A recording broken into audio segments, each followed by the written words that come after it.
Une mère et ses 3 enfants se sont trompés de bus et s'étaient perdus.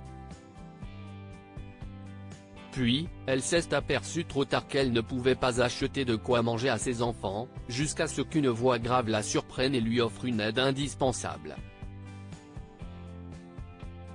Julia n'a pas eu d'autre choix que d'élever seule ses 3 enfants en pleine croissance après que son mari l'a quittée.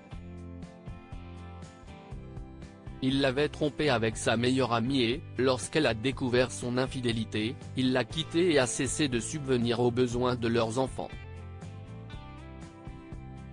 À l'époque, Julia était dévastée. Elle pensait que sa vie était gâchée. Elle souffrait de graves problèmes de confiance, car elle a été trahie non seulement par son mari, mais aussi par sa meilleure amie. Tu dois te ressaisir, Julia. Tu as 3 enfants à élever. Tu ne peux pas bouder à la maison à cause de ce qu'ils t'ont fait. Certaine pour te motiver à faire mieux, lui a dit sa mère après avoir vu Julia pleurer dans la salle de bain. Julia a regardé ses enfants et a compris que sa mère avait raison. Elle devait s'occuper de ses enfants et veiller à ce qu'il ait une vie confortable, même si cela signifiait cumuler 2 emplois pour gagner suffisamment d'argent. Lisa, la mère de Julia, s'est portée volontaire pour s'occuper des 3 enfants pendant qu'elle travaille. Elle avait 2 emplois et travaillait au total 14 heures par jour. Chaque jour, elle commençait à travailler à 6 heures du soir, en tant que serveuse. Puis, d'1 heure du matin à 8 heures, elle travaillait comme femme de ménage dans une auberge. Lorsqu'elle rentrait chez elle, il lui restait environ 3 heures avant que ses enfants ne se réveillent. Elle en profitait pour dormir avant de se réveiller avec ses enfants pour jouer avec eux et nettoyer la maison. L'horaire de travail de Julia l'épuisait, d'autant plus qu'elle ne dormait pas suffisamment chaque jour. Ce manque de sommeil la rendait moins active, et parfois, elle était incapable de se souvenir de choses simples. Un matin de week-end, Julia a dû emmener ses enfants à l'hôpital pour les faire vacciner. Sur le chemin du retour, elle a accidentellement confondu les itinéraires des bus, et ils se sont retrouvés dans un endroit de la ville où ils n'étaient jamais allés. Malheureusement, ils devaient attendre 1 heure avant qu'un autre bus ne passe. Elle a acheté des billets à l'arrêt de bus et ils sont restés tranquillement assis jusqu'à ce que ses enfants commencent à pleurer en criant qu'il avait faim. Julia se rendit à un stand de hamburgers non loin de l'endroit où ils attendaient. Elle a ensuite commandé 4 hamburgers. Au moment de payer, elle a cherché frénétiquement son portefeuille dans son sac, et fut étonnée. « J'avais mon portefeuille juste là », s'est-elle écriée. « Je viens à peine d'acheter nos billets de bus. » Elle fouilla à nouveau dans son sac. « Je suis tellement navrée, madame », a dit l'homme qui a pris sa commande.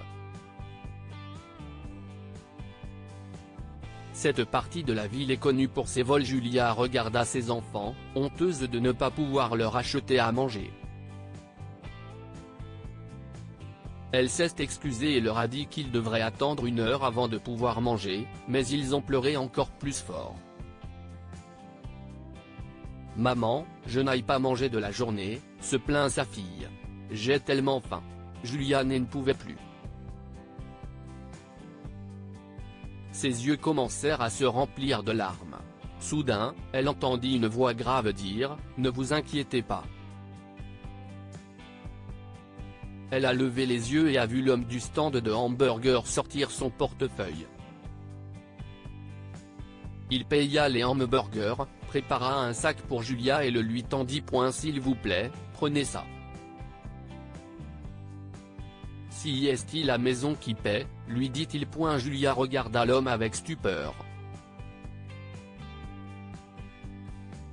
Les larmes ont commencé à couler sur son visage et elle a remercié l'homme à plusieurs reprises.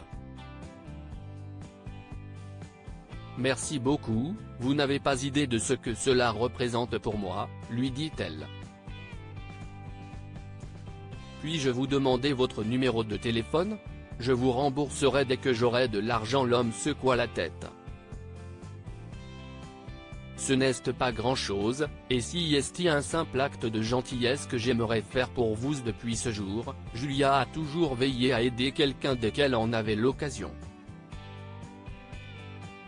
Après avoir cumulé 2 emplois pendant quelques années, elle a gagné suffisamment d'argent pour créer sa propre entreprise. Elle a créé une application mobile qui permet aux utilisateurs de réserver différents services, des femmes de ménage aux prothésistes ongulaires, en passant par les blanchisseries, les nettoyeurs de voitures, etc. Un jour, lors d'une réunion d'affaires, Julia a croisé l'homme qui l'avait aidé il y a quelques années. « Vous êtes l'homme du stand de hamburger », lui dit-elle.